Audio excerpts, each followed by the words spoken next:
And now, a show with inappropriate language. The Powell Movement.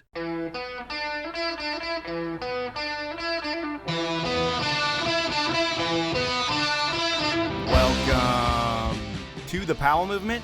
I'm your host, Mike Powell, and man, what a crazy 80 days or so it's been. I mean, it's June. Summer is pretty much here, and I don't know about everybody else, but I miss hanging out with friends, going places, and doing shit. I know, I sound like a broken record, and while this sucks for me, it's really not that bad. But for the kids out there who are being robbed of a year of their childhood, it really sucks. And for the single people who are stuck at home with no one, that supremely sucks. These are the times that even the strongest of us can lose our collective shit. And the weakest, well, they're fucked. Mental health issues are real, and this situation just throws fuel on that fire. If you know someone who is alone or have people that you know may be suffering, reach out and make sure they're good. It's the least you can do, and you can consider that your good deed of the month. My good deed of the month has been giving people something to look forward to, getting their asses kicked in competitive drinking by me. It's something I'm doing on Instagram every Friday, Saturday, and Sunday night at 5 Pacific time. I'm currently 15-0, but I know I'm going to get beat soon. I'm not that fast, and if you want to challenge me, let me know on Instagram at The Powell Movement or email me at mike@thepowellmovement.com. I will get back to you. It would also be great if you could subscribe to the podcast and tell a friend about it. Speaking of the podcast, I have a great one for you this week. It's my first Englishman. His name is James Woods, but everyone in the ski world knows him as Woodsy. I'm not going to spoil the podcast too much, but Woodsy's story is an incredible one. He learned how to ski on a piece of carpet, and he became one of the best skiers in the entire world. Before we chat with Woodsy and talk about that crazy story, I need to thank my good friend Dan Moore over at Laird's Superfoods for sending me a care package of really healthy stuff to drink. Dan knows I'm not the healthiest person out there, so he's looking out for me, and I thank him for that. I also need to thank my amazing sponsors who really do make the show happen. They are Evo, Stanley, and the 10 Barrel Brewery. Please use the codes in the ads to get some discounts on products that you're definitely going to need. Now, let's talk to James Woodsy Woods. I'm in New Zealand and they jumped on it real hard as soon as it came around. So yeah, it's been pretty wild. And because I got hurt in December. Yeah. So I feel like I've kind of been in quarantine since then. Yeah, but you got hurt at the right time, man. It would have been better if you got hurt in February 20th. But in terms of timing, it's like the right season to get hurt. Absolutely. I mean, this is definitely the season that got completely disrupted, this whole gig. So it's lucky for me, I only missed half a season when it really was going to be the whole thing. So I'm counting my blessings for that. That's a definite silver line. And you can't go through this sport and not get hurt, Yeah. And what was the extent of your damage? I tore my MCL. Okay. So that's not terrible. Well, it was a wild one. I did a massive number on my MCL, but only tore it. I got high fives from all the doctors and surgeons that I went to see. They were just so stoked. They sort of never really seen an MCL so bad, but nothing else be damaged. You know what I mean? Yeah. So I feel very lucky for that, but it's also been quite a hard and painful recovery, Yeah, I watched your vlog that kind of went through the injury, and where I cut it off, I'd love to say I watched the whole thing, but I didn't. But I cut it off right when you had been given like 2 weeks, where it was like 2 weeks, you're either going to have surgery or you're not going to have surgery. You were in limbo, didn't know what to think. Did you have surgery with it? Well, yeah, that was the thing. So immediately I did my MCO and, the gig, went over on it, felt it. I was sort of like, I actually thought I dislocated my knee. That was the sort of feeling that I got. I was like, oh, that's not great. Kind of sore, not so bad. Jumped on the lift and I was sort of going up the lift and I rang my physio and I was like, oh, what's the plan? What should I do here? And she ran me through what I should do. And I went straight down. I was super looked after. I was in Switzerland. I was in St. Moritz and I went straight to the sick clinic, saw Mr. Dude, knee guy for Switzerland. And he pretty much told me that I need surgery right now, pretty much within the next few days. And that's always been a sort of a red flag sort of thing for me. You know what I mean? Like I've kind of managed to avoid surgeries with the injuries that I've had. I feel like surgery is a very gnarly way to go. But anyway, I decided to move myself back to the UK. I went to London and saw Mr. Knee Guy London. Uh-huh. And he was the guy that told me, why don't you give it 2 weeks? Come back to me in 2 weeks. Or it was, see me in a few days. Then the next time, see me in 2 weeks. And then we'll go from there. And I went straight to a rehabilitation unit, I suppose, just outside of London, which was pretty boring, to be honest. It's just sort of me and a pretty sterile hotel room just for 2 weeks, working out all the time, eating, sleeping, and working out and being in pain. Right. And then when I went back to him, he was like, you know what, I think we can do this without a super invasive surgery and we can kind of roll from there. And that's when I said to him, it's middle of December in the UK. And I was like, look, can I go to New Zealand where I've got this awesome setup? My trainer's here. I've got physios here from when I ski here so much. And he was like, yeah, go to New Zealand, enjoy the summer, get better, and we'll just keep an eye on you. And that's been it. And now we're like 5 months on. So you won the injury game there. You didn't have to have surgery, and you haven't had a knee surgery. You're a professional skier, which is an amazing thing. You're in New Zealand now, and while everyone's quarantined, we can all sit back and get fat, but you can't do that because you're a professional athlete. And being that you're a professional athlete, how many hours a day, a week are you actually working on that knee to get it better? Is it all you're thinking about? Oh, man. It's just everything. Like, skiing is my world, it's my life. But, like being injured sucks. Your body's your life. I'm a very active person, and all I want to do is be on point. You know what I mean? I don't want to be holding on to this injury. I want to be back. I want to be rocking at my full potential. It's always been really hard for me, sort of. I don't know. I've never really felt like a professional athlete. The athlete term has never really resounded with me. Sure. I kind of got into this game before all of that, but there's kind of no denying it now. Like, I mean, for the quarantine period and since I've been hurt, I literally live in the gym. My trainer has a gym down the bottom of her driveway. It's a little private gym with everything you need. It's got a physio room and a bathroom on it. And the physio room is now my bedroom. Which is pretty bananas. So I suppose there's no real way out of the athlete argument for me now. I'm here. But in terms of the way that you've treated your body and the way that you've looked at skiing throughout your whole career, you have been like an athlete. Well, there's probably binges here and there on whatever. It's not like you're a partier or anything. Like, you focused on, I'm going to make sure I'm the best I can be. And while it looks like from your appearance, like, you're a fucking rock star, dude. Seeing all the pictures and just seeing everything that you put out content-wise, I would think that you'd be the dude that sends it till 3 a.m. at the bar. But it doesn't sound like that. That you are really like a focused, driven dude, and you always have been. Oh, thank you. That's a massive compliment. You actually nailed what my ambitions, sort of my number one goal has always been to be the best that I can be. Whatever that relates to in my whole life, that's just always been my ambition, like even in each interaction with a person, I just want to be the best that I can be. And sometimes when you're in a terrible mood, the best that you can be is bad, but it's better than being worse. You know what I mean? Like, Yeah. But yeah, there was a phase there for a while where I used to party quite a lot. I was running pretty hard. I was running myself into the ground, and that was pretty nuts. And that was sort of in my hometown, but I sort of switched out of that because I had a pretty like real life wake up when I was quite young.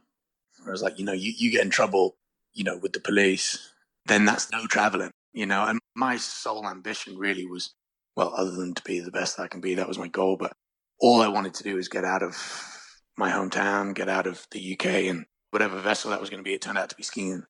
But that was my mission. So as soon as I sort of had that wake up call, I was like, if you get busted for doing this dumb stuff, you're not going to America, you're not going to these other countries to get out of here. So fix up. Yep. So you had your party moments, but this is kind of my intro, and I was going to spin it like, oh, you're in New Zealand, but that's not where you're from. You're from Sheffield, England. But I'll just say you're from Sheffield, England. And it's kind of crazy that you're on a ski podcast, because when I think of England, I think of beer drinking, football hooligans, a lot of rain, taking your tea and dumping it into the water, and London. I mean, when I think of England, I think of London. That's about it, really. What is Sheffield like? Well, I don't want to say that you nailed it just then, but you kind of nailed it. You certainly nailed a good few aspects of it. Well, Sheffield is not London. Sheffield is up north of England. It's actually right in the middle. If you look at the whole of the UK, it's slap bang dead in the middle. It's an industrial city. It's famous for making steel. Sheffield's actually done a lot with music. There's a lot of athletes that have come out of Sheffield, interestingly enough. You know, once upon a time, it didn't have a lot going for it, Sheffield. So it's pretty amazing that so many people have come out of Sheffield and actually doing great things. So, Is it concrete jungle for you growing up? Like you're in the city, or are there suburbs and grass and forests and stuff? it's a pretty hard out city in the city centre, but then on the outskirts of Sheffield, it is in the middle of the countryside. So you can actually get out, which is definitely a massive plus for Sheffield. That's brilliant.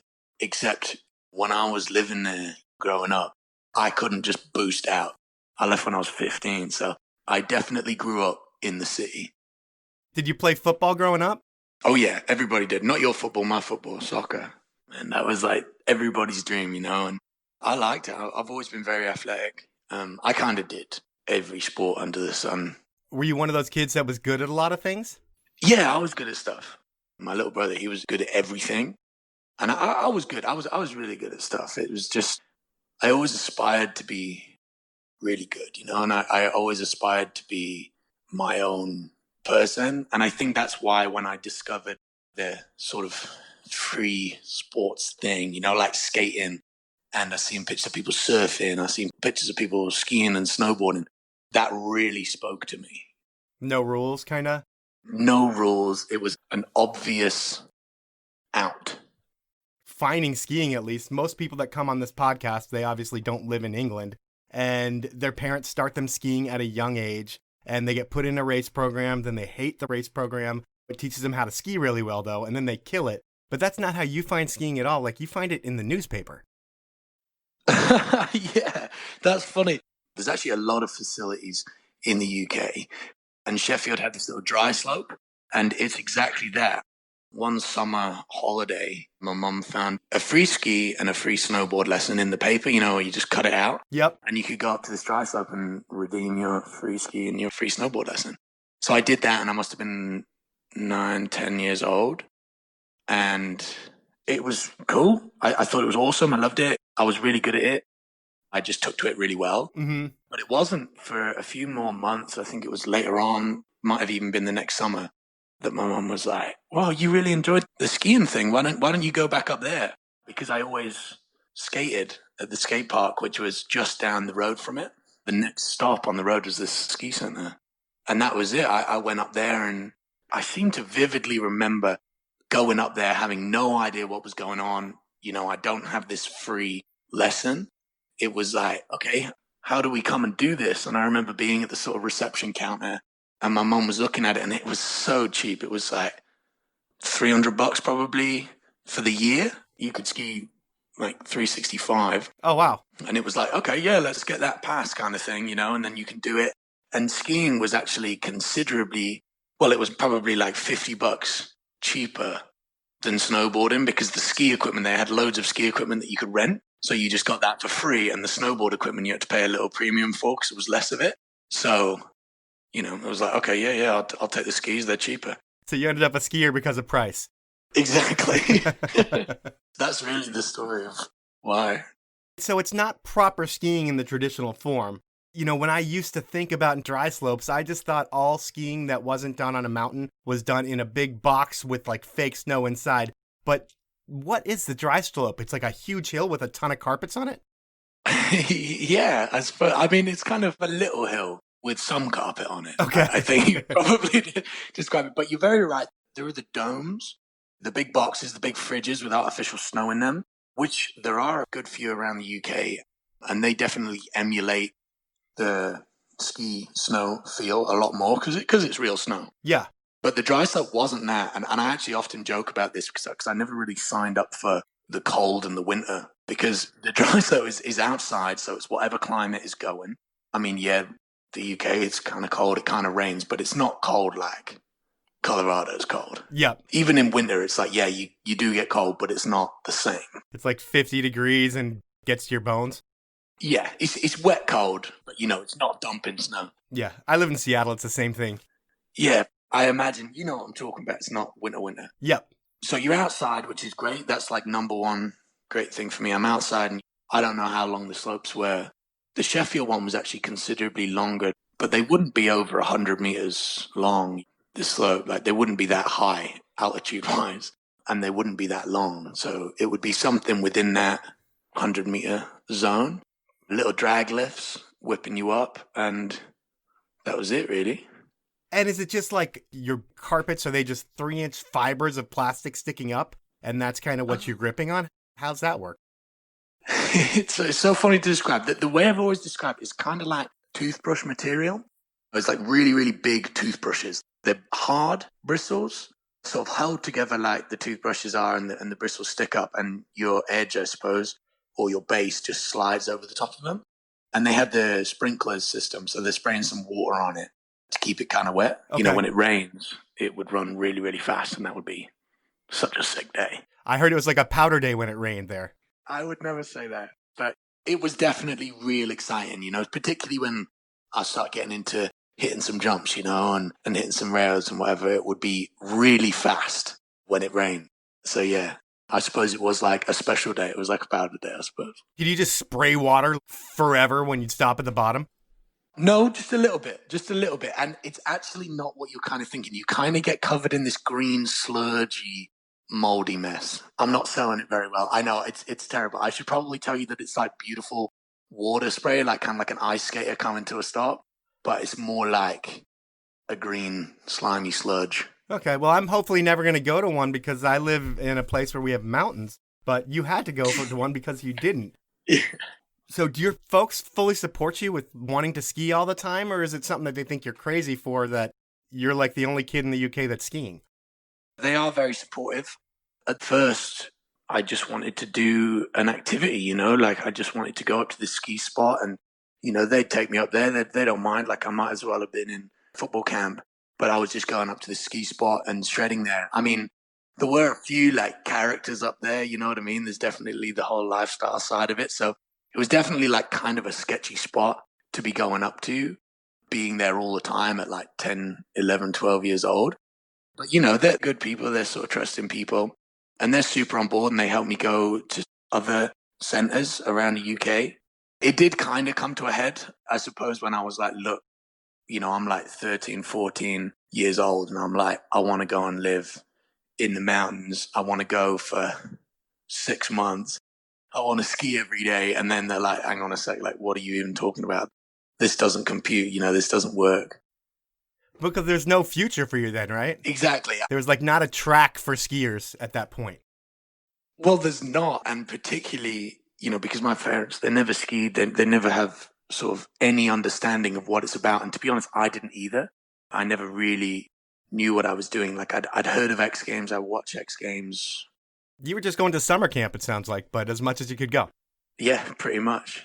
Exactly. It was nuts. All I wanted to do was get away. So, of course, 14-year-old me isn't phrasing this very good. So that was a difficult conversation. Yeah.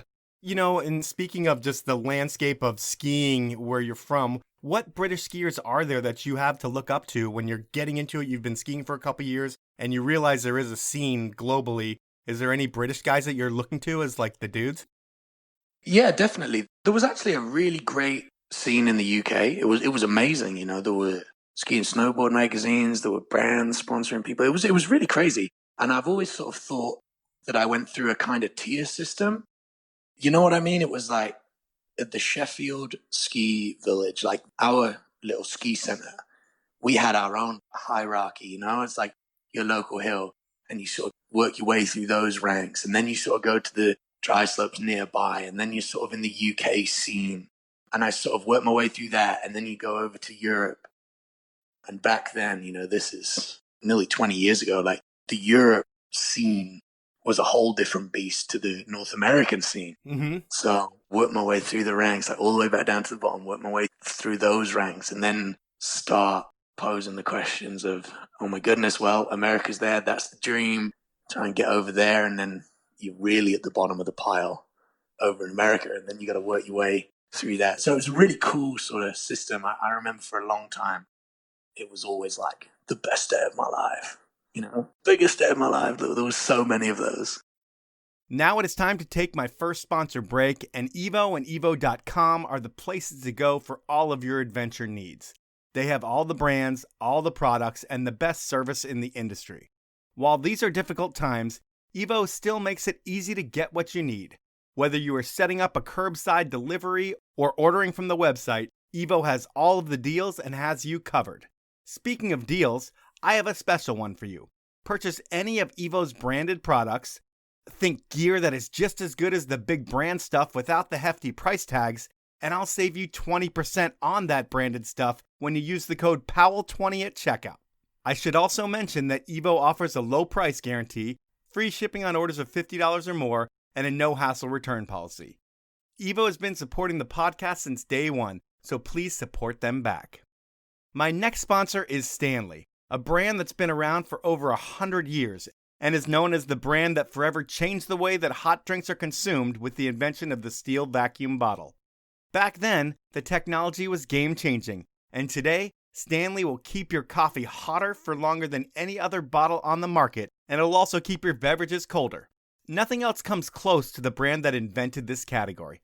I swear by Stanley products, and now you can too, because I'm going to save you 30% off the entire website. All you need to do is head on over to stanley-pmi.com, do some shopping, and at checkout, you want to enter the code POWEL30, that's all one word, and I highly recommend picking up a set of pint glasses.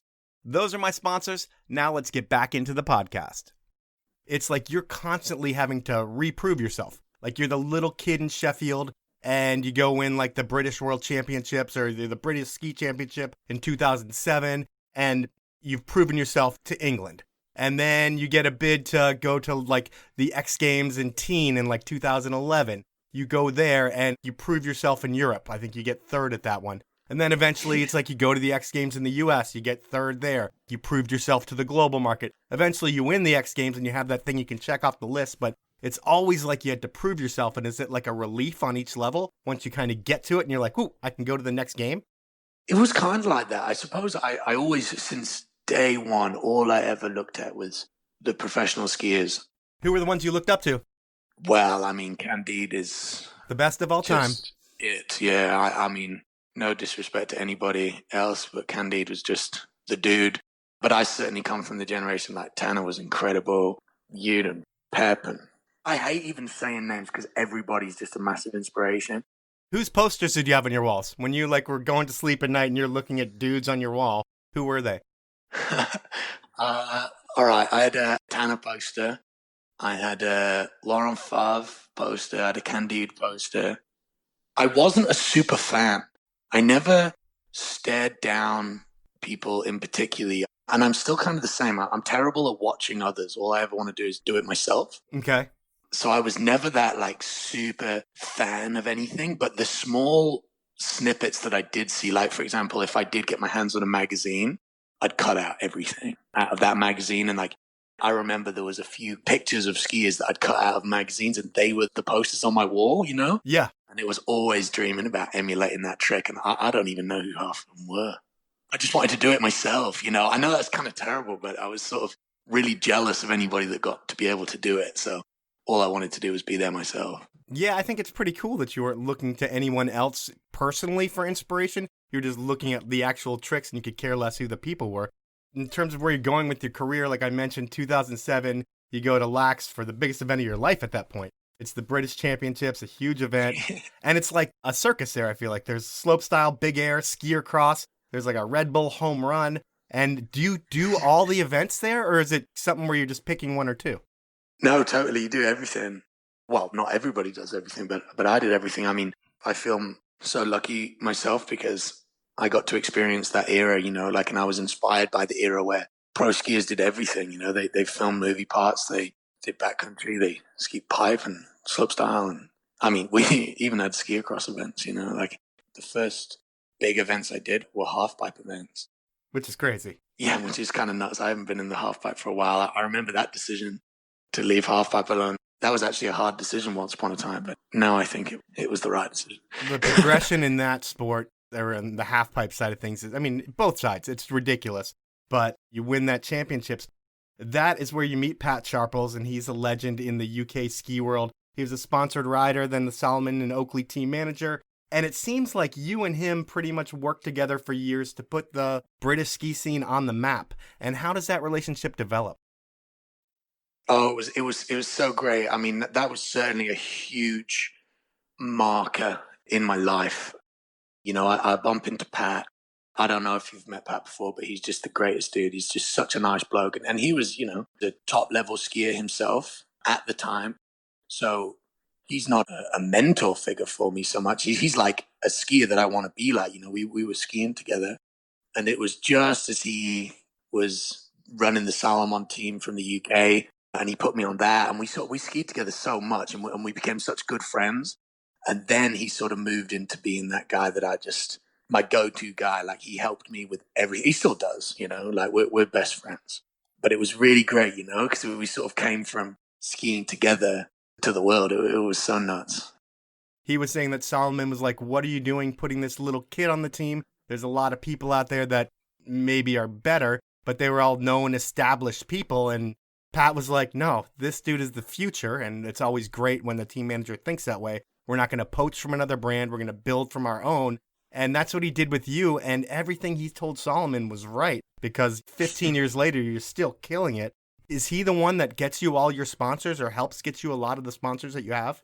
Pat has always been there for me with any decision making. You know, there was a time that it was just nuts. I would speak to him every single day on the phone, you know, like every single decision went via Pat. I'm not talking sponsors or stuff. I'm talking like, I'm going to the dentist, you know, I'm going to ring Sharpie. Yeah. You know, he did so much for me. Yeah, he put me on the Solomon team initially and sort of set me on that path. And then it was from there that it was like, we think that maybe you should go to this spot. You know, we can help you get here. Saas-Fee in the summertime, for example. Like, this will be a really good spot for you to go. You'll meet people. We'll be there, blah, blah, blah. So at this point, you get on the Solomon program. I think you're around 14. That's when you go to Mayhofen to go ski during a winter. Do you go to Momentum Camp around this time as well? Yeah, and initially I was in Austria. I was living in the caravan with my friends. We were trying to film a ski movie, and we did, which was great, but it turned out to be a lot harder than it was. Spent a lot of time in Austria, a lot of time in Eastern Europe, living out of this caravan. And that was kind of tough, you know, that was a wild time. And all I was aspiring to do at this point, because I'm sort of in Europe experiencing it, all I want to do now is get to North America. Yep. And you're totally dirtbagging it too, right? Oh, we're dirtbagging it. We're not, we're not living pretty. Right. I mean, at one point we had 5 dudes in this caravan, like trailer caravan, just absolutely busted. That was exciting times, you know? Yeah, I mean, I think that's probably the most fun and pure when you look back at it, when everything's exciting and new and nothing's expected. So it's a really great time in life, but it's also the most uncomfortable. Yeah, absolutely. I would never do it again, but I would do it again in a heartbeat. You know, I don't know how to describe it. But, you know, we're going around, like, I'm doing rail jams in Europe, like, because rail jams used to be massive. Mm-hmm. And Europe is sort of North America's little brother at this point. So it's like sort of a few years behind. So rail jams are massive in the Europe. So that's how I'm sort of trying to earn some money doing these rail jams, trying to get into these competitions. But it was via the Solomon link up that took me to Momentum camps in Whistler.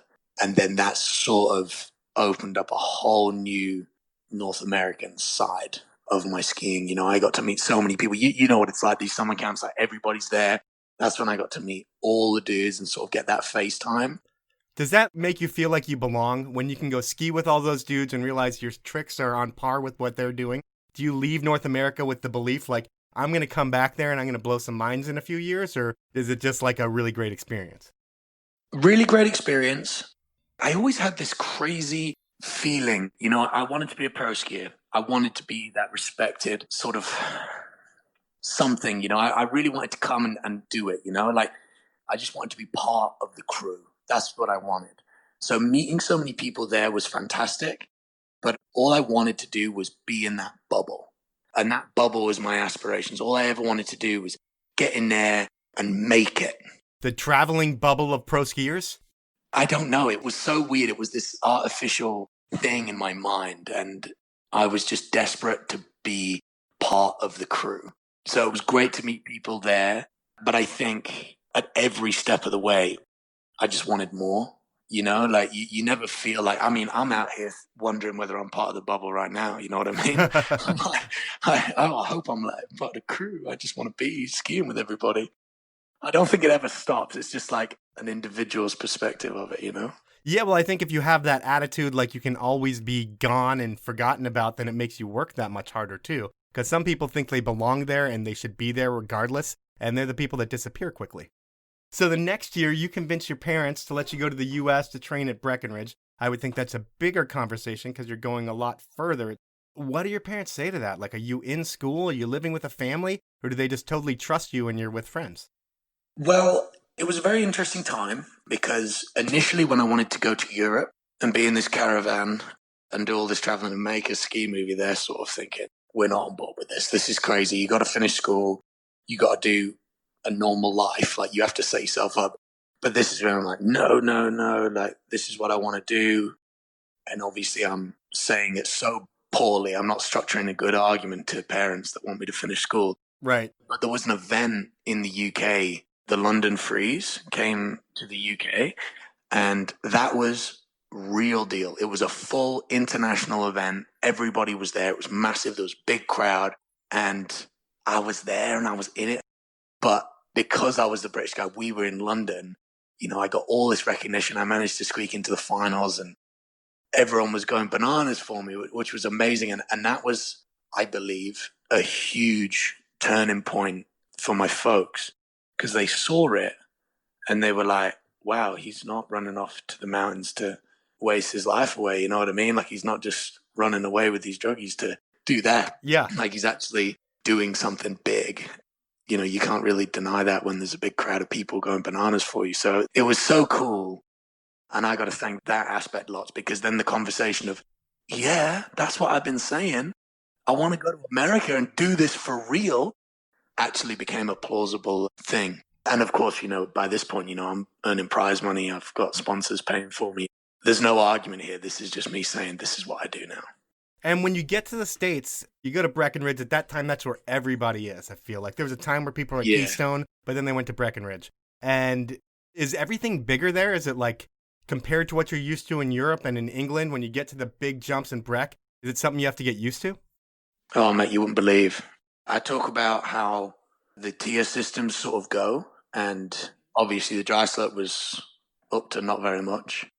This is back in the day for Europe. So if a resort has pushed together a cheese wedge that just sticks out of nowhere with hardly any landing, that's a massive deal.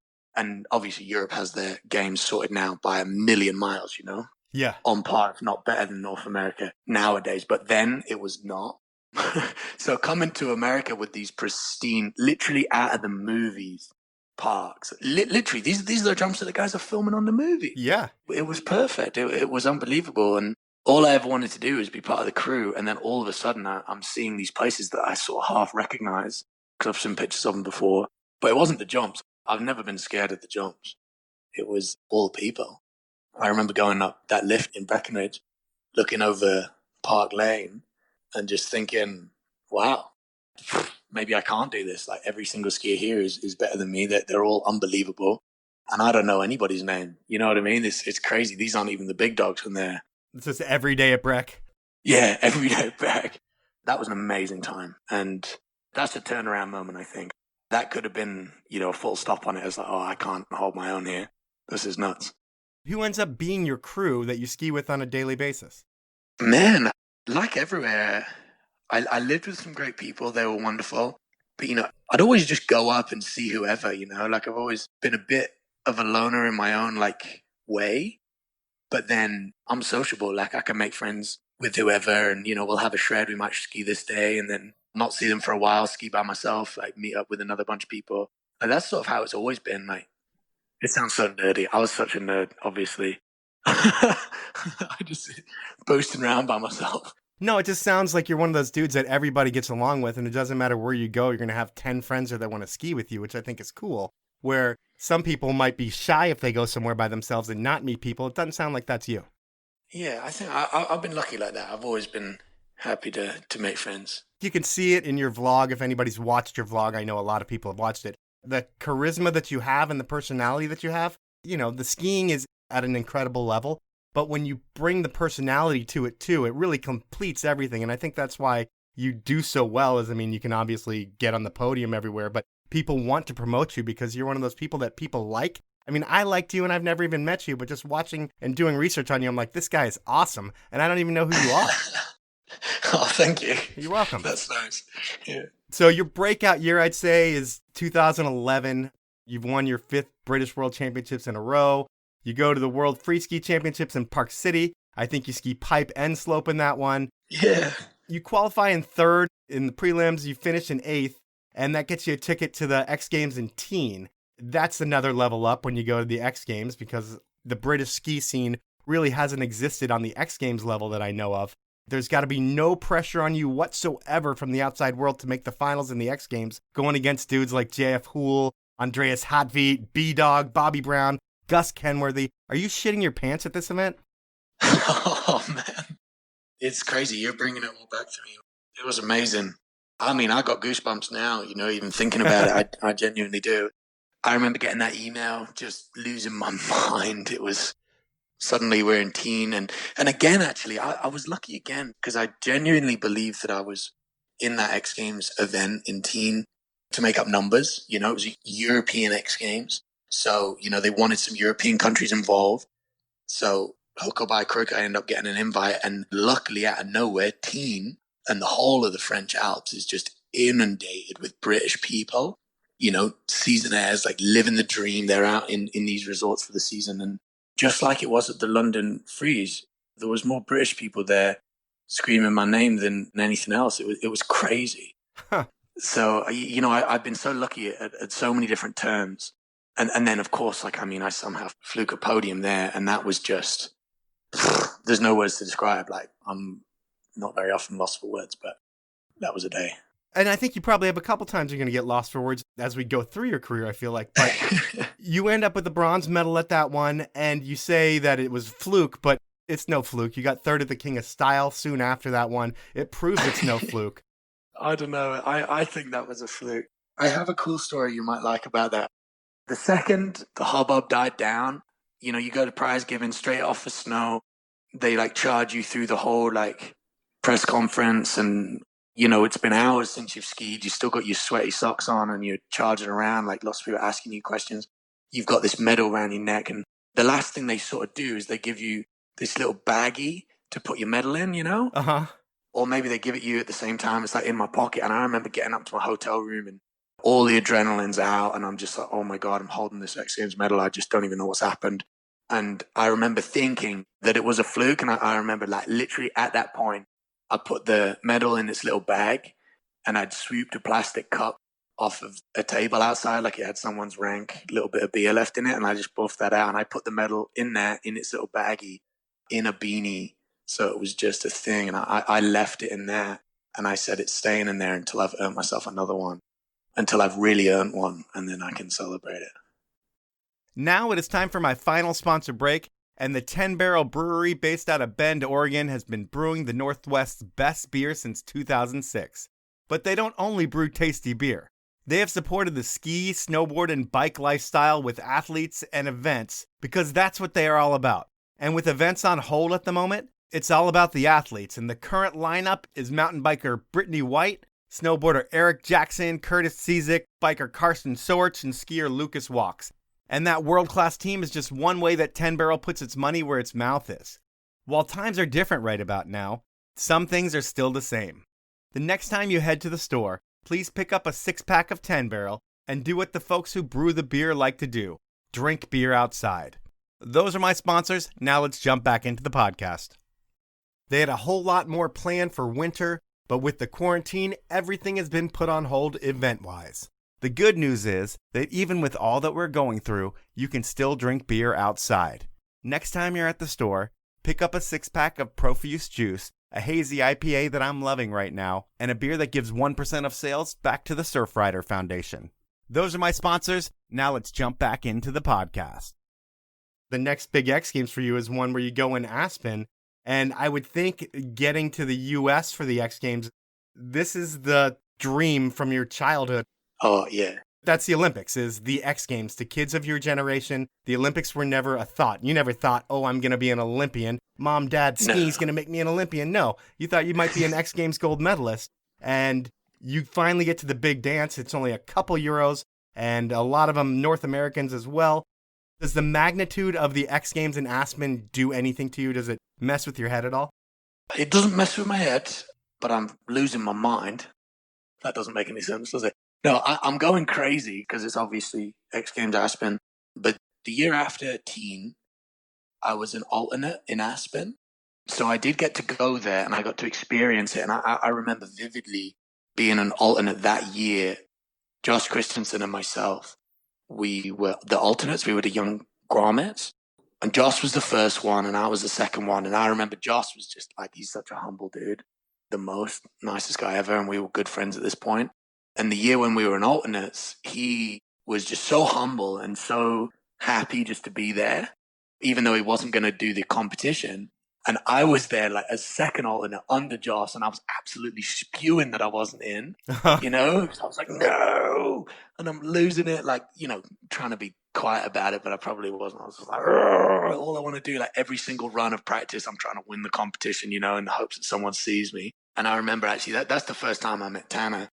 And that was wonderful because I remember, like, well, it probably wasn't wonderful for anybody else but me, but he was like screaming and shouting about me to the guys at X Games. He was like, oh, it's bullshit. You should put him in. He's going to do really well. Like, you know, and I remember being like, wow, that's unbelievable. I'm stood here like little kid in the midst of all these legends and Tanner's screaming and shouting my praises. Yeah. That went a long way for me. And I think the whole next year, like I had a year of kind of thinking that I was pretty half decent and doing well at other competitions before I got back to Aspen. So when I actually finally got there, I felt like I deserved it. I felt like I was ready to go and crush it. I'd been winning competitions around the way and it was like, okay, now's the time to step up and do it. It was a very different experience when I finally got to Aspen. The confidence was there. It wasn't like you're nervous and excited. You're ready. You've done so many different things, and now it is time for you to prove to the world that England can ski, and you do. You get third at that X Games. And being on that X Games podium, combined with being in the Sochi Olympics in 2014, has to create a shit ton of opportunity for you. Like, you're never going to sleep on a couch again unless you want to. Who are the brands that are making your lifestyle happen? Well, I mean, Solomon, obviously, I've been skiing for Solomon now for 16 years. So they've always been in my corner, which is amazing. And then the morning of the X Games in teen, the first one when I ended up coming third, that's when the monster guys were like, do you want to be involved, you know? And that's when I just lost my mind. I remember putting that hat on for the first time, and I'm pretty sure I shed a couple of tears when I did that. You know, that was unbelievable. Like, you put on your first painted helmet and you started losing your mind. That certainly happened for me. So Monster's been on board since then for me so long. Now it's all with the new sponsors that I have, but at that point, Monster and Solomon are my biggest supporters. Now who pays the bills? Still Monster, still Solomon, which I'm so happy with. But a few years ago, I sort of brought it back a little bit to UK brands, and I've been able to support them, you know, just as much as they can support me, and really try and have some good involvement with them. First one, Planks Clothing. And they're just doing huge things in this ski world, which I'm so proud of because they're from the UK. They're from the dry slopes too. You know, I know the owner and everybody in the brand super personally. They're really good friends of mine. I used to help him sell the first beanies and T-shirts that he ever made when we were on the dry slopes. So that's really cool. They're super behind me now. I got my Woodsy series, which is so cool. Like, I've got involvement in the actual products and the brand. That's cool. And the other is Sun God Eyewear. Sunglasses and goggles. Again, UK-based brand. They do a lot in Switzerland. And, you know, it makes me really stoked to be involved, you know, and hold on to that British side of it. And I'm so lucky I get to cash a paycheck from a couple of big brands. And, you know, every now and again I get paid to do something really cool. And I'm so lucky for that. But then I can actually go and try my best and support a brand and bring them up, just as so many people have done for me. I think that's really cool that you're working with English brands because it also helps build your credibility within England, and it'll keep you relevant for a long time there because they're going to hear about you a lot more. But living in England, the pound is worth a lot more than everyone else's money. And if you get paid like 20 grand from one sponsor that's American, you're only really getting $16,000. So it sounds like by going with English companies, you'll probably get more money in the long run because you don't lose money based on exchange rates. Yeah, I suppose that's a very good point. I mean, obviously everything's relative with the exchange rates, but I do like to think of myself like, I've got a fairly savvy business mind on me. I do make good decisions based on that for myself. However, a lot of it is I'm trying to make good decisions for my skiing and for my perception, like I still emulate so many of these guys, and I feel exactly the same as when I felt when I was 12 years old. I just want to be part of the crew. I want to be doing my thing. I want to have involvement with these brands and be part of it. That's great for me. Well, I love talking about money. I'm not going to talk to you about it too much because I think you're doing really well based on contests and Monster, and I know it's going well for you. Have you bought a house? Yeah. I used to have an apartment in Breckenridge. That's a funny story. My first paycheck that I ever got, it was kind of crazy. Like I set myself up with some sponsors myself. And then I thought, okay, like I'm ready to get an agent to help me out with everything above and beyond what I can do myself. That agent ends up bending me over and basically takes all my money. Oh, that sucks. Yeah, it was crazy. I had to get lawyers involved. It was really bananas. So I had no money at all. I signed these contracts. I got contract money, but I never actually got any of it. But I just carried on living my life, like I had a normal year as was. And then I realized, where's all this money that I'm supposed to be getting? Like I'm sponsored by these brands. I'm not getting it. And that's when I realized a year later-ish that I'm getting it robbed by this agent. And then it took almost another whole year for me to get that money off of them with lawyers and everything. So basically almost 2 years of my very first paychecks came into my bank account at one payment. You're rich. It was banana. I remember I was coming down the gondola in Breckenridge and I seen a guy putting up a for sale sign like just across the road on Main Street there. And I just went over and I was like, can I look at it? And it was within my budget. So I just bought it. And then that was home base for 6-7 years. Nice. And now do you have a place back in England or in New Zealand? No. I have some land in New Zealand and I've done some other stuff with my money, like investment wise. And I'm quite happy with it. Like I'm still, that 12-year-old kid just boosting around. I love traveling. I love being everywhere. I love New Zealand, but I don't really have a home base. Okay. I'm just flying around making the most of my life. And at this point, I got people paying for me to live in hotels and be at the best place possible. So I'm just so eternally grateful for that I don't want to waste it. I want to make the most of it now because I've got the rest of my life to live somewhere and enjoy the different seasons. I just want to shred now. Do you have any toys? Do you have a cool car? No, I don't have a car. I've had one car in my life. I bought a car when I had that apartment in Breckenridge, but I gave that to my brother. My brother lives in America now. He actually bought that off me for $1. But I have a motorcycle now. I bought a motorcycle in New Zealand, so I'm feeling pretty cool. That was my present for winning X Games to myself. Awesome.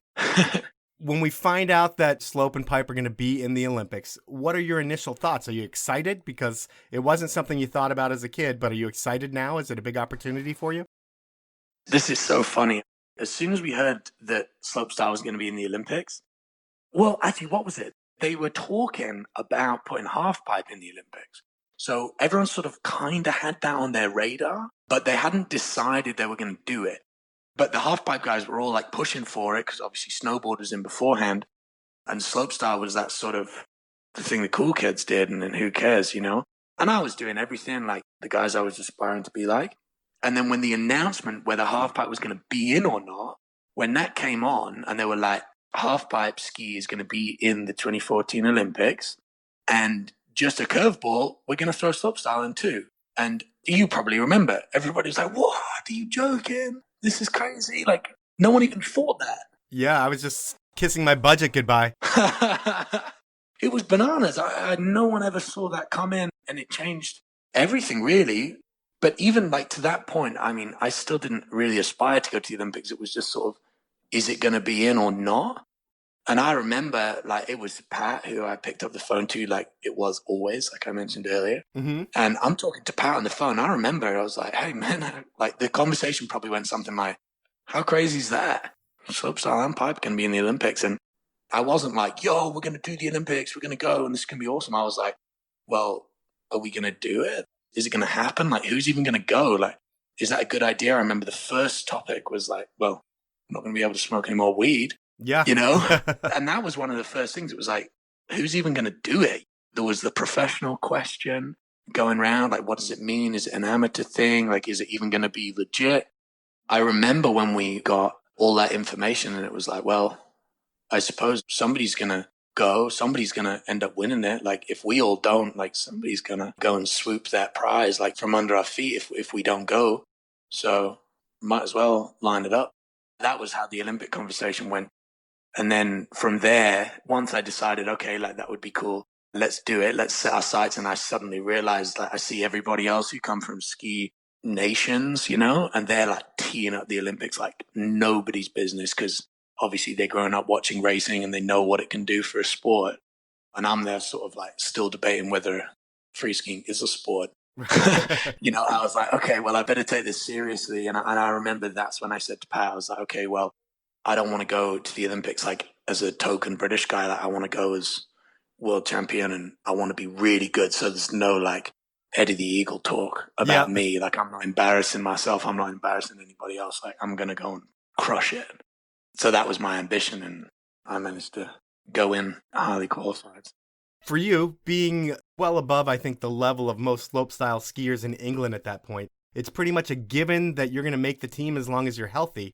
In the US, if you make the team, you get access to a great training facility, you get some team stuff, but not everything's paid for, and you're not going to make any money really being an Olympian. Does England do anything for its athletes more so than the US does for its guys? Initially, no, nothing. Initially, it was just a crazy, busted kind of system, you know, that didn't really work. Sorry if anybody's listening, but whatever. That's what it was to start with. You know what I mean? Yeah. But this is where, again, I have to take my hat off to Pat Sharples. I mean, he was kind of my manager, to be honest. Like, he never took anything from me. He only helped me, which I can only thank him for. Like, he only helped me, you know, as a mate. And it's always helped me as a mate. And then when the Olympic thing came around, he carried on helping me as a mate. It sounds like the only person that ever took anything from you was the person that you paid to make sure that things weren't getting taken from you. Yes, you're dead right. And, you know, Pat was so fantastic. And then he carried on helping me and loads of others as well. It's not just me. You know, Pat has done everything for everybody. And he moved into that role of sort of coach. And then beyond that, he actually, you know, I'm going to blow his trumpet here because he genuinely nailed it. He basically built the whole British ski park and pipe thing out of nowhere. You know, he created it. And then he obviously had a job there to be coach. So it was pretty amazing. And now we're here with a national governing body, you know, like something that correlates with the rest of the whole of British sport. And as of the last year or two, they've really come to my aid, you know, like they helped me so much with injuries. So I have to thank them now, but a lot of it comes from Sharpie. Well, that first Olympics doesn't go as planned. In practice, I think you get pushed away from a landing by a wind gust, and I'm guessing it's a serious hip contusion. Is it just a bubble of fluid on your hip or something? Yeah, I bust myself pretty good. I remember arriving in Russia feeling real good about myself. You know, I was like, damn, this is going down. I had a couple of trifles in the bag, and I was like, okay, this is going to be really cool. Feeling real good. And then, yeah, just in the first day in practice, I just got boofed by the wind and went really, really big. And I messed my hip up pretty good, but didn't really sort of think anything of it. And then over the next few days, we had about a week of practice in Russia, and I wasn't able to do any more of the practice sessions. You know, I was just in with the physio and the doctor, having a pretty hard time. You know, lots of painkillers, like this hip thing's getting a lot worse. I had MRIs and everything. And I was never really explained the extent of it. Like, I just had a big crash in practice. And then comp day, you know, I had a run through the course for practice. I had a run for qualifications. I had a run for finals. That was it. The whole idea was just get him through the comp. I mean, I ended up doing quite well. I came fifth. It was unbelievable. Great. But it was a very painful, weird experience. You know, like Sharpie was so unhappy. Like, I remember him clipping my ski boots on for me. He's there, like, borderline tears in his eyes, like, not saying anything to me. Like, my homies that are around, like the physio, who's just so great. You know, she's not saying anything.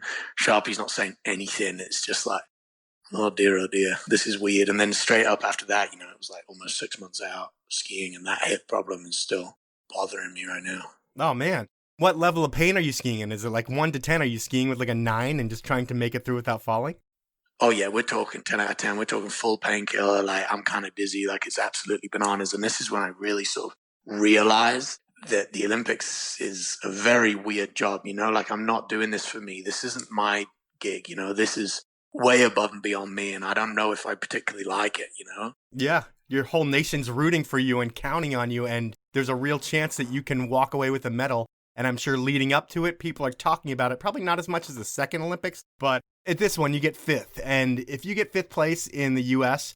for the Olympics, no one cares. And if you get Olympic gold, like Joss, people care for like 3 months, and then it's kind of forgotten, although he should be able to speak for the rest of his life because he's a gold medalist. But in England, I feel like it's a much bigger deal. Like, you were named British Athlete of the Year that year. Are you a bona fide celebrity in England? I don't know.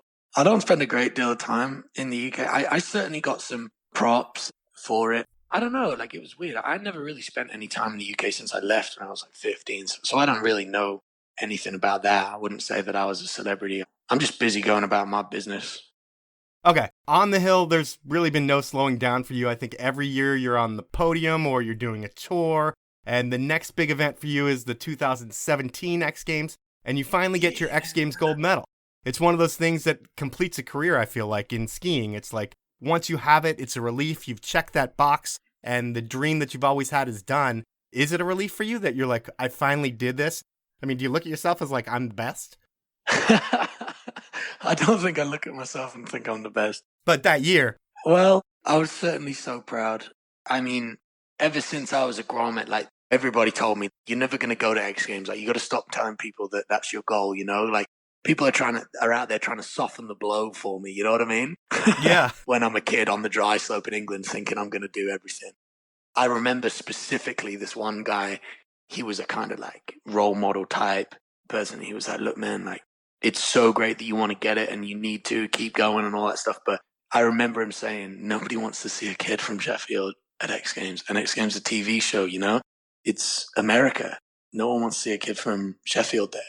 And I remember hearing it and understanding it and being super sad. But in the back of my mind, I was like, yeah, but I'm going to go. I'm going to do that. I just want to show everybody what I got. It was so weird. I genuinely never took no for an answer in my own head. I was too scared to dream of winning X Games, Like, you got to be so lucky. The stars have got to align something chronic. And to actually win, I mean, winning is getting the invitation as far as I'm concerned. And that's genuinely my belief. Winning has been getting that invitation, and that almost brings me to tears even now. Like, I'm like, oh my God, I can't believe it. Like, I've been invited to X Games. How crazy is that? This isn't something that somebody deserves. This isn't something you can even earn. This is just a luck in the stars. So when it actually all came round and I actually won, I don't know, elation, crazy. Couldn't even believe it. Yeah, and you win with a triple cork 1440, I believe. This is insane to me. I mean, where do you learn triples? Oh, man, I don't know. I think in the desire to push yourself as far as you can go, be the best you can be. Is it water ramping or foam pits? Or, I mean, just where do you learn a triple? Because I would think if you're learning it on snow, there's a lot of pain. Well, there wasn't really any other place to learn them when I was learning them. Of course, now there's airbags and all the rest, but I never really did that. As I mentioned earlier, like, I came from the era of style is king. Yeah. We're talking like you're a pro skier and you're even in competitions, you're a pro skier, and it's like 5s and 9s are huge. Like 1080s are just unbelievable. And style goes the longest way. And that has always been the guys that have always inspired me. I mean, Candide's God to me. Those guys, that era was not about, spin to win was a negative term, Yeah, for sure. That's not what we're in for. I always liked competitions. I was a sporty kid, but I still question whether free skiing is a sport. It's half a science and half an art. Some guys are just pure artists, and I sort of want to bridge that gap. Like, I love pushing myself to the extreme. I love going as far as I can, but, I always want to believe that it's still art, and it is. Skiing's an art form, in my opinion. There's a lot of people that can make tricks look bad. Well, it doesn't always look good, and you have to really work at things to make it look good. And yeah, I needed money. I needed to do this. I needed to do that. So competitions became such a massive thing for me. But I've always tried to make a trick my own, and I've always tried to put a lot of time and effort into it to make it look good. Mm-hmm. And that's like an aspiration for me going forward. Like, I really, really want to be super proud of everything that I see of myself on my skis, like everything I do, I want it to look good. Oh, why did I get onto that? I got onto that because the era that I came from, there was no airbags. You learned the tricks you did on the jump that you had. Paid the price. Yeah, and you paid the price. But the thing is, it's like you sort of go about it differently. I mean, if you're hitting an airbag and you're trying to learn a double backflip or whatever it is, you just sort of huck it a few times, blow it, land on your head, pick yourself up, you're fine, you land on an airbag. But, when I was learning that and when everybody before me was learning that, you don't chuck it until you're ready and you're going to land it. So there was a lot of that pressure involved and managing that and making sure you knew exactly where you were. I always learn my tricks pretty much straight onto snow. Like I've never really utilized anything else. What do you think about the kids now that are dropping poles and going with shorter skis? Does it turn what you're doing into aerials? Well, that's the thing, isn't it? It's crazy. I mean, firstly and truly, I respect everybody because I'm so grateful that I came from the era that I came from and I was inspired by the guys that I was inspired by because that was free skiing in the golden days, I believe. I got my foot in the door there and I'm so proud of it.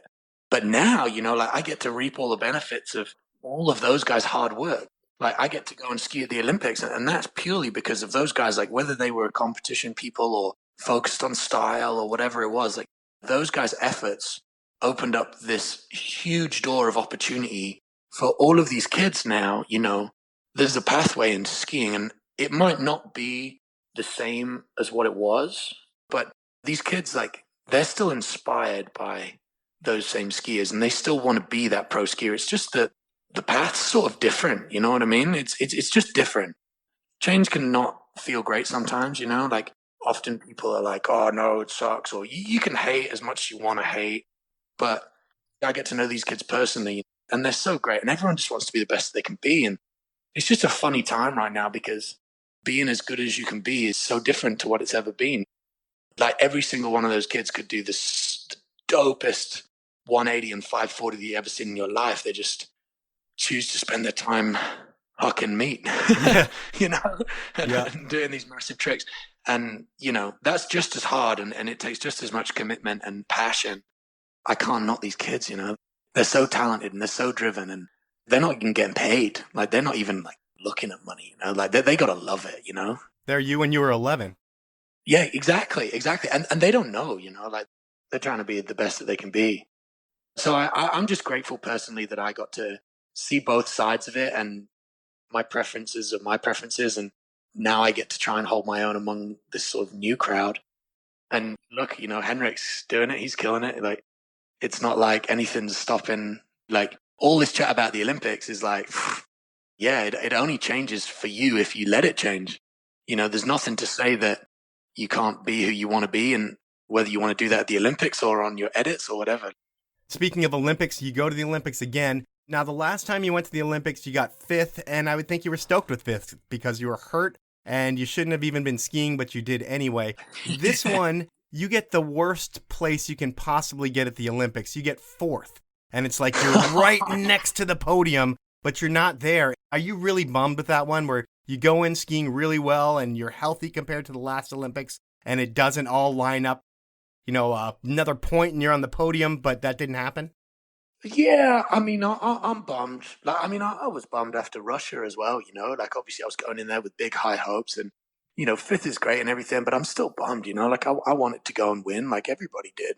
But that's out of your control because you're severely injured in that one. Yeah, I suppose.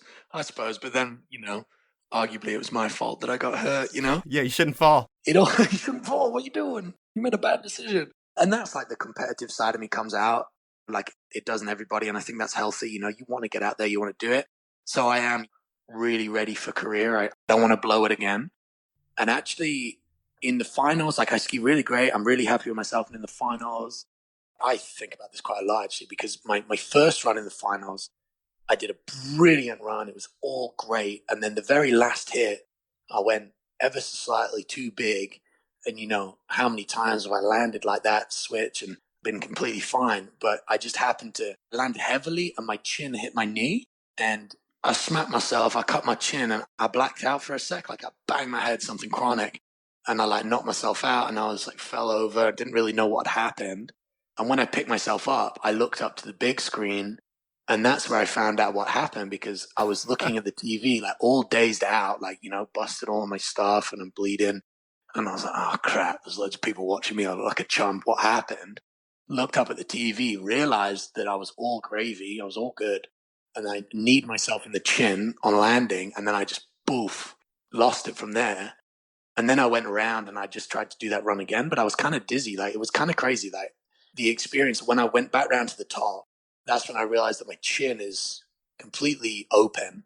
And there's a doctor up there, and all the people are fussing around me like they're trying to stitch it up in between runs. I was sitting on a little deck chair, with my boots on and my skis on in the snow, with my head all the way back, looking at the ceiling, of the little tent. Yep. And they're trying to stitch up this chin for me so it doesn't fall apart. So it's real painful. Like, it's not got anesthetic in it. Yep. Like, they're just trying to stitch this chin up. I'm trying to concentrate on my run. Doctor's swearing because I've got like a little bit of stubble on my chin, so it's like not helping the situation. And then someone comes running into the tent and they're like, Woodsy, you gotta go right now. Like, and I was like, oh shit, like, I gotta go. And so the guy like taped it up with a bit of physio tape and just sent me on my way. And he was like, I'll fix it next run. So I go again and I do my run, and it was really good, but not perfect. Like I had a little wobble on a rail. And then it was just take two. Like, I went back up to the top, and I was sitting pretty at this point. I'm like in a good position. So like everyone's taking me really seriously because I can do really well. And they're like, again, take two, trying to stitch my chin up.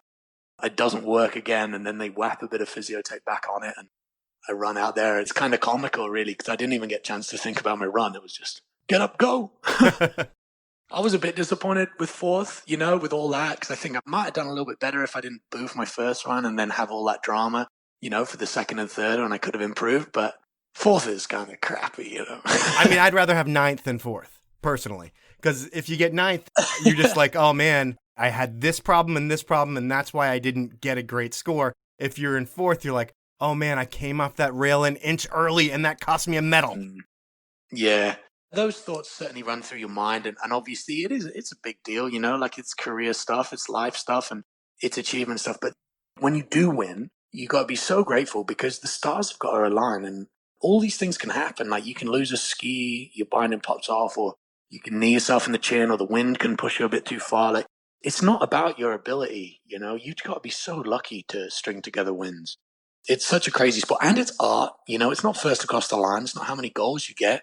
It's an art form. You're still, at the end of the day, you might have been the best skier that's ever lived, and the judges just don't really like what you're doing, as an art, and they don't dig it. So as much as it stings to come fourth, which it does, trust me, like, I mean, to do 2 Olympics, hope that you're going to do it, come fourth and fifth is a kick in the nuts. Like, I'll tell you, from a competition side of things, but you can't expect the stars to align for you every single time. And if you do expect that, like that's an overkill, like, you're going to be disappointed a lot of the time. You just got to be grateful for where you're at, is what I think. Well, is there going to be another run for the Olympics? Because the Olympics are in, 2022, and I'm sure that you can still make the team. But what's interesting about the English team is Gus Kenworthy is now, I don't know if he's on the team, but he is eligible to make England's team. And I want to know what you think about this, because while Gus is an amazing skier, an awesome dude, if you were on the bubble of making the Olympic team for England and Gus knocked you out, would you be really bummed about that? Like, hey, that dude just came from America because he can't make that team, and now I'm not going to be able to make the Olympics because of this? Oh, this is a super interesting question, and I appreciate it, because it is certainly a thought that I've, paid mind to. Firstly, I don't like the idea of people jumping nation because it's easy, right? To make it an easier prospect. You remember the half-pipe skier last Olympics? Well, I don't want to be mean, like, I don't want to be mean to nobody. But in that situation, if somebody's never going to be able to make it for their country, and then they try and, they've got a passport from somewhere, I'm not 100% a fan of that. But the thing is, like, in Gus's very unique situation, he might well be the most talented person ever, ever, ever. Gus is unbelievable. He could so 100% make the US team for big air slopestyle half. I haven't even really, like, I speak to Gus a little bit. He's mates with me, but, all he's done is ask me, whether I'm cool with it, and sort of ask me who's who kind of thing about the Olympic thing. And I just told him, bro, you do you, like, I respect you. But the thing is, Gus could qualify for any team. He's not half rate. He's not second rate. He's not anything. Dude, he's an Olympic medalist, and he's a badass, and he's amazing. But the U.S., there's a lot more competition, I feel like, to get on the U.S. team. And no offense towards England, but there's less competition over there because you guys don't have mountains or ski resorts. Exactly. Like, it's a borderline impossible task to get on the U.S. ski team, and it must have been and still is so hard for Gus to make that decision. But the thing is, the guy's got so much going on in his life. He's doing so well. We should all just be so proud of him because he's killing it. He is. And he's one of the best skiers that's ever lived, and he hardly ever blooming practices, you know what I mean? It's unbelievable.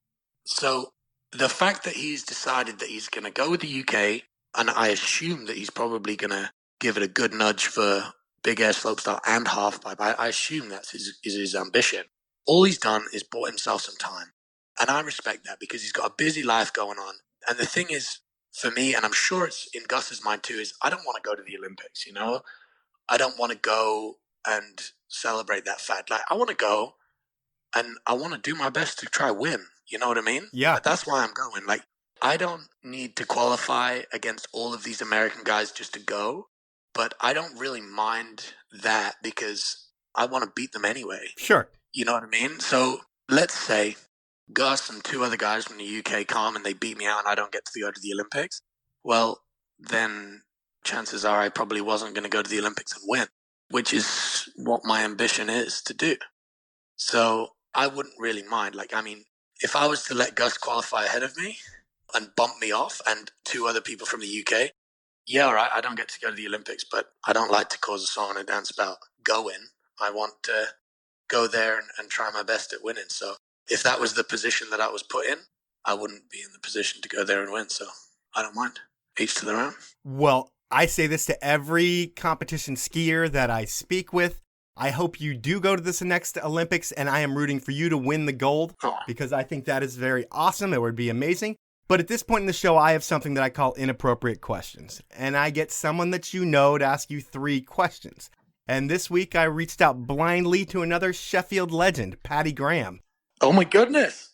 Yeah, he's a badass in his own right. And he came up with 3 questions for you. And I'm going to play Paddy's first question for you right now.